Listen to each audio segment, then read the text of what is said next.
Good day, campers. Today I'm going to be upgrading the outside outlet on my Grand Design Momentum.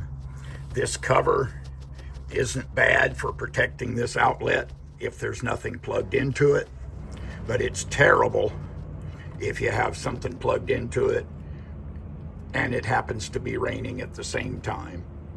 I've decided that while I'm doing this, I'm going to upgrade to an actual residential outlet.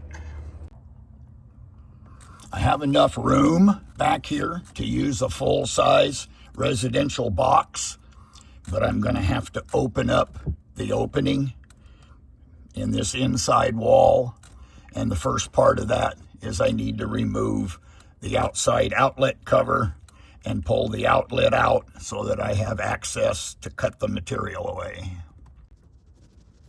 By removing the outlet, I now have better access to that inside wall to cut it. I've opened up the outside opening. I've opened up the inside opening. I did this with the saw blade, with my Leatherman tool. You can also do it with a jigsaw or a keyhole saw, whichever tool you happen to own. Next thing I need to do is turn off power and replace this RV outlet with a residential outlet, and I'll put the box in.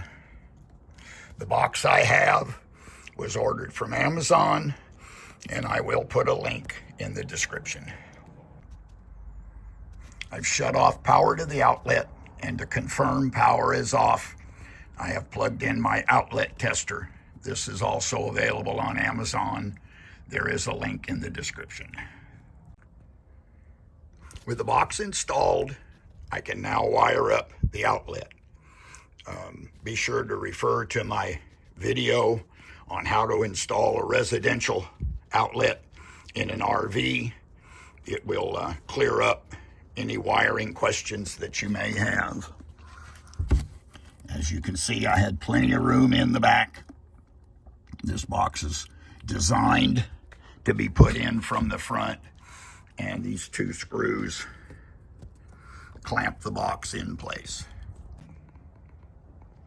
So the outlet is wired, pressed back into the box, and as you can see, according to my lights, the outlet is wired correctly. Next thing I need to do is put the cover on. The actual cover that I have uses the screws that hold the outlet in to hold the cover on. They also give you extra mounting holes, which I think I will go ahead and use those to secure the box to the side of my RV. And that's all there is to it. As usual, thanks for watching, and please remember to like and subscribe.